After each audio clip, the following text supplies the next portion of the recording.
Hello everyone, कैसे हैं आप सभी? Welcome to the channel.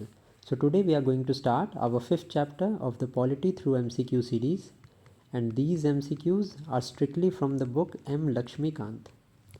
Now if you have read the M. Laxmikanth book, then you can solve these MCQs for better understanding of the polity subject. I have already uploaded the previous 4 lectures, so if you haven't watched them, you can go to the description of this video and you will find the link of the every chapter that I have completed. So today let us start with the chapter States and the Union Territory. Now some of the facts या important notes before we start for quick revision is सबसे important thing in this chapter is about article 1, article 2, article 3 and article 4. So what does article 1 says? Article 1 says Bharat, that is union of states, okay, and India is union of states and not federation. Why India is not a federation and why is it union of states? It is union of states because India federation is not a result of agreement like the US states. You know that in USA there are different states, and these different states altogether are a result of the federation among the states. Okay, so in India the states are not in a federal structure as by an agreement. Second important thing is Indian federation is not a result of an agreement, and the Indian states do not have the right to cede from the country or the other states. These two important points are there in Article 1. Also Article 1 says it categorizes 3 important states such as India is territory of states, second one is union territories are also included, and the third is territories that may be acquired at any time in future. And these acquisition of territories can be made through different ways such as secession, second one is occupation, the third one is conquest or subjugation. ठीक है, this is the most important facts regarding article 1. Now let us see what the article 2 says. See, the basic difference and the most important point here is the difference between article 2 and 3. The article 2 deals with the states that are not a part of Union of India. मतलब these states are completely new. So the article 2 says it admits into the Union of India and establishes new states, whereas article 3 provides for the states that are already in existence. So जो state already exist कर रहे हैं उनके area को separate करके एक नया state banana. For example, as it was done in 2014 when Telangana was separated from Andhra Pradesh. Now increasing the area of any state, diminishing the area of any state, altering the boundary of any states, or altering the name of any states. All the changes in the existing states is done by Article 3 of the Constitution, and this Article 3 can be provoked, or these changes can be introduced only before the prior permission of president is there. Also simple majority by parliament is required to amend these kind of changes in the existence or the organization of the states. Next, the most important point is after there is prior permission of the president, the bill contemplating such changes is sent to the state legislature, and the state legislature has to revert back its opinion to the president during a specified time. However, the president is not bound by the rules, or president is not bound by the decision of the states. Okay, this is the most important thing in article 3. So the basic point of difference is article 2 deals with the admission of new states that has not been existed before, and article 3 deals in such states which already exist and we have to do any separation of the territory, increasing the area, diminishing the area, or altering the name, these provisions are dealt by Article 3. Now Article 4 says all of the provisions which are covered under Article 2 and Article 3 of the Constitution are not considered as amendment under Article 368. We know that Article 368 deals with the amendment of the Constitution. So the provisions under Article 2 and Article 3 does not require any amendment. Hence these both of the articles can be implemented only by the simple majority of the Parliament. Okay, special majority is not needed for these kinds of amendments. Okay, this is the Article 4. Now also there is an important point. If there is cessation of territory, Indian territory, ठीक है, if India wants to give some of its territory to a nation, then this is to be considered as an amendment under Article 368. Whereas if there is settlement of boundary, for example, as this was done with the Bangladesh, India settled, gave some of the villages to Bangladesh, and in lieu Bangladesh gave some of its villages to India. Settlement of boundary was made, and this settlement does not amount to the constitution amendment, means and constitutional amendment is not needed for the settlement of boundaries.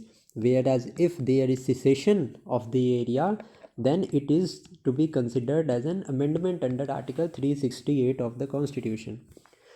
Now we are done with the revision part. Now we will be able to solve these questions very easily.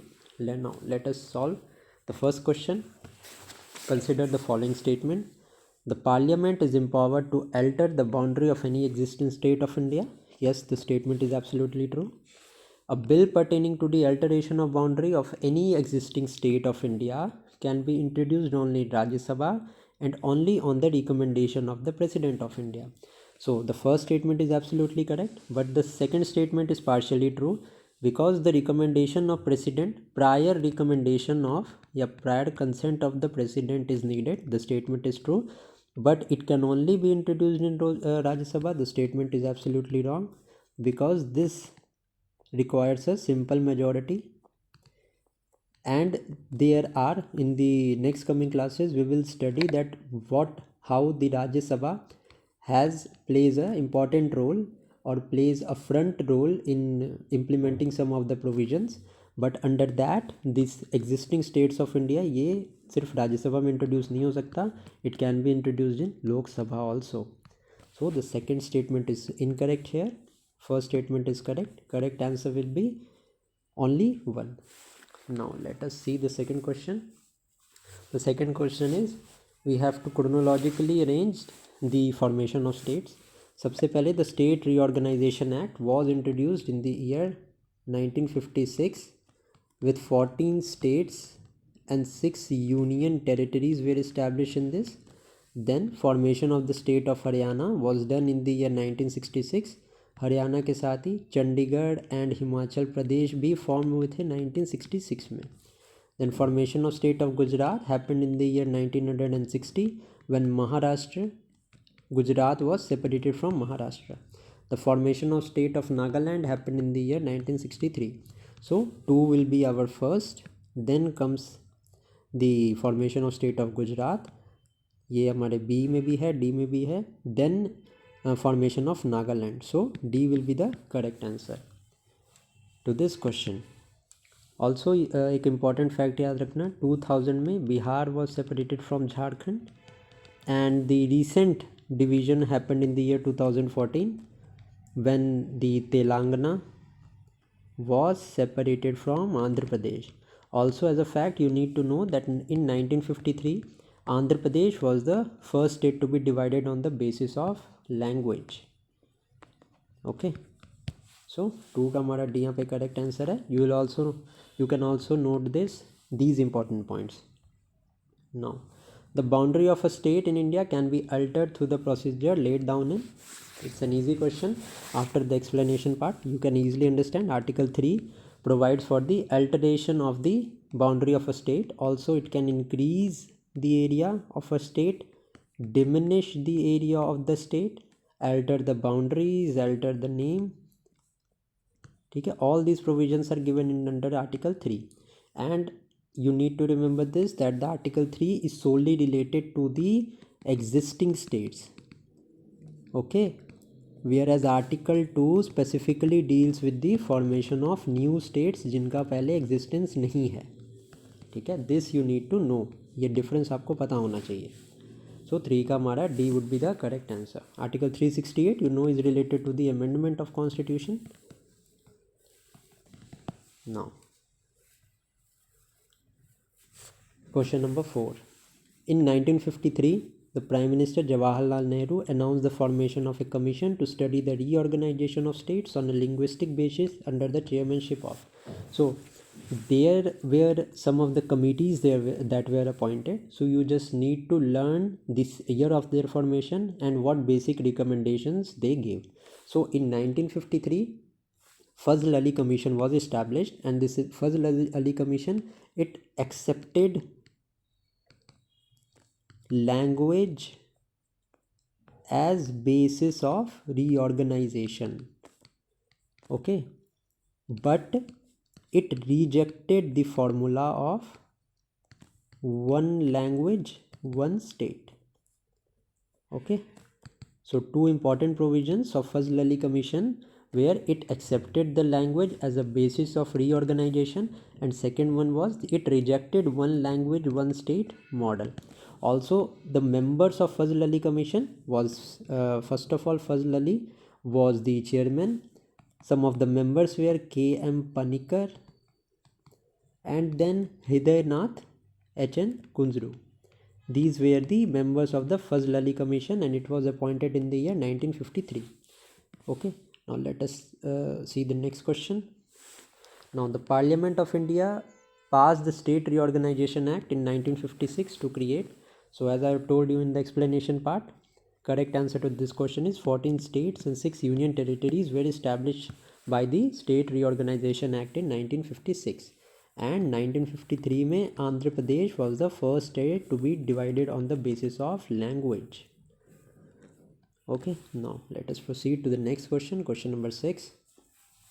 The states of the Indian Union can be reorganized or their boundary can be altered by.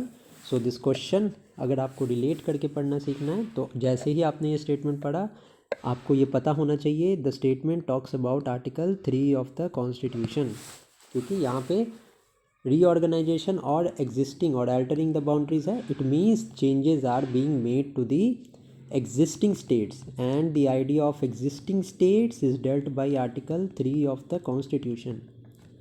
Now let us see the options. The Union Parliament by a simple majority in an ordinary process of legislation.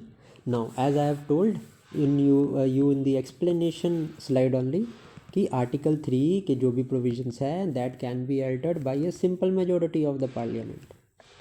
So uh हमारा यहाँ पे correct process है. 2/3 majority, it is special majority, and this is not applicable. 2/3 of majority and consent of state legislature concerned. This is also a type of special majority by ratification of half of the states. Both type of these majorities come under article 368 of the constitution, and we already know that article 2 and article 3, any of the provisions, any of the changes made under article 2 and article 3 are not to be considered as an amendment to the constitution, and this article and this explanation is given by article 4 of the constitution. That is why I have already explained you about the articles which are concerned with this chapter. After reading the explanation part, you are going to solve these questions very easily. Conceptual part भी clear होगा. And do mention in the comment section if you are able to understand what I am trying to explain, या अगर आपकी कोई recommendations भी हैं तो do mention them in the comment section. Video अगर कोई भी अच्छी लगी हो तो मुझे comment section में ज़रूर बताना, ऐसे मुझे पता चलता रहेगा कि if I am able to explain it correctly or not. Now 7th question है. ये तो क्वेश्चन देख के आपको डर लग सकता है, but this is a very simple question. The Constitution of India divided the state of India in categories A, B, C, D in the year 1950. अब ये पार्ट जैसे ही आप पढ़ते होगे ना लक्ष्मीकांत में, तो आप इसको छोड़ देते होगे कि ये तो रेलिवेंट नहीं है. दैट इज़ वाई इसके बेसिक क्वेश्चन को मैंने यहाँ पे ले लिया है. See let me tell you the explanation part straight away, फिर हम आंसर पे आएंगे. 1950 में the constitution divided the states into 4 part, A, B, C and then D. अब ए पार्ट्स में कौन से स्टेट्स थे? ये थे गवर्नर के provinces in the British India. Okay, so A part के अंदर जितने भी स्टेट्स थे that were directly under the governor. B parts में the princely states were there which had legislation, मतलब princely state with legislature. Now C and D parts में जो भी states आते थे they were under the chief commissioner, ठीक है। And D में स्पेसिफिकली एक यूनियन टेरिटरी था उस टाइम पे which was Andaman and Nicobar. C में कौन से स्टेट थे? जो चीफ कमिश्नर के प्रोविंस होते थे। नाउ जस्ट फॉर रिवीजन, ये वो पूरे एक पेज का एक्सप्लेनेशन मैंने यहाँ पे छोटे से पार्ट में दे दिया है। 1950 में the constitution divided the states into 4 parts, A, B, C and D. A में the governor provinces of British India were included and the it was headed by the governor. B में the princely state with legislation were added, मतलब कि the states under B, group B were under the princely states. C and D में the states were directly under chief commissioner, and D में D भी chief commissioner के under आता था, but the only union territory या only state या UT under group D was Andaman and Nicobar. So let us see the options now. The chief commissioner was the executive head of category A states, wrong. Category A states का governor incharge होता था।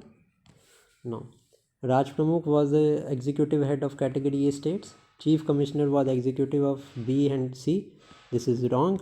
Commissioner was C and D. Let us see the statement C.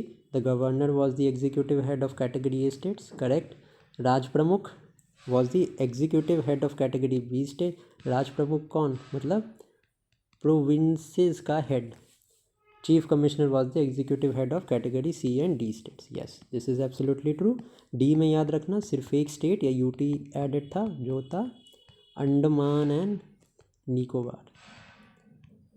I hope कि this is clear now, ठीक है, अब confusion नहीं होगा इसमें।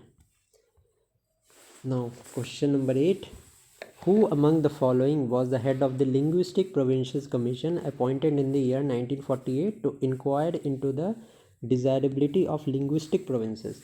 नाउ 1953 में we know that Fazl Ali commission was appointed. Fazl Ali was the chairman and I have also told you about the members of the Fazl Ali commission, KM Panikkar and HN Kunzru. And इसमें पूछा है who was the head of the linguistic commission of 1948। So as 1953 में Fazl Ali commission था, 1948 में Dhar commission was appointed, so chairman was justice SK Dhar. 8 का B would be the correct answer. Let us move to the next question. What is the correct chronological order in which the states of Indian Union were granted full statehood? Now I have already told you Andhra Pradesh was the first state to be divided on the basis of language 1953 में। Nagaland we have seen 1963 में divide हुआ था। Next हमारा महाराष्ट्र 1960 में it was divided and Gujarat was made as a state। Haryana in the year 1966, जिसके साथ में Chandigarh and Himachal Pradesh were also made. So as per this, one would be the first state to be made, second one would be Maharashtra, 1, 3 दोनों में है, then came Nagaland and then came Haryana. So 9 का C would be the correct answer. Now let us see question number 10. 10 क्या है? Who among the following was not a member of the State Reorganisation Commission appointed by Pandit Jawaharlal Nehru? Now, Justice Fazl Ali, we know Fazl Ali Commission made in the year 1953 with its member KM Panikkar and HN Kunjru. Okay, so these three were the members of the Fazl Ali Commission. Who was not? Poti Sriramulu was not a member. So straight away 10 का B हमारा answer हो जाएगा। and you just need to know the basic recommendation. Two of the recommendations that are the most important in Fazl Ali Commission. First one was it accepted the idea of language for the basis of linguistic division or the basis of reorganization of states, and the second one, it rejected the idea of one language one state. Okay, so this is the most important fact about the Fazl Ali Commission. इस question का particularly answer B हमारा correct होगा. Now next question is, consider the following statement with reference to the linguistic reorganization of state in independent India. The separate state of Andhra for the Telugu people came into existence in 1953. Yes, the statement is absolutely correct. Second is, Jawaharlal Nehru was particularly in favor for the movement of linguistic reorganization of state that came in the wake of success of Andhra movement. No, Jawaharlal Nehru or the other moderate leaders, as we can say, were never in support of the linguistic reorganization of states. Why? Because after the independence in 1947, India was already stressed. Stressed in what ways? There was no self-reliability, there was no self-reliance in the terms of agriculture or manufacturing industries, and India was facing a large pressure of economic development. There was no, because any country, if it's get independence, is based on the basic precincts of food, shelter and home, and all of these were basically missing from the country that time. So favoring language or linguistic division would further make the country vulnerable, and it was a major hurdle in the path of socialism that was advocated by J.L. Nehru. So this is a logical statement that he would never favor the linguistic reorganization. It means that it would lead to division among the country. Okay, at one stage we say that India, Bharat, that is union of states, and such union is not subject to secession, means that state cannot secede from the union as whole. Okay, so these types of statement are extreme statement as per the ideology that was given by the J.L. Nehru. Okay, he was a hardline socialist, so these kind of statement are directly contradicting to the philosophy of J.L. Nehru. You have to tell me that J.L. Nehru presided which conference of Indian National Congress. Okay, you have to tell me he was the president of which session of the Indian National Congress. So the statement to 11th question is A. Only one is correct. Now we have to match the state and the full statehood when it was granted. So Haryana, we know that it was granted statehood in the year 1966. Then came the Meghalaya in 1972. Sikkim by the 36th and 36th Amendment Act in 1976, and 1987 में the Goa was the last state. ठीक है, not a last state, मतलब कि Goa was the last European, it was a last state which was held by the Europeans and it was subjugated. Okay, Goa was held by Portuguese. Also, Portuguese were the first Europeans to come in India, and they were also the last one to go. You have to tell me where was the first Portuguese factory established. Okay, this is a part of modern India. You have to tell me in the comment section where was the first Portuguese factory established in India. So the correct answer to 12 would be हमारा B का 1 हो गया, B का 1 हो गया, ठीक है, हाँ, 12 का D would be the right answer. So with this we are done with the chapter Union, Territory and States. If you like this video, just press the like button. comment करके बताना कि आपको वीडियो कैसी लगी. Till then, keep studying. Thank you for watching.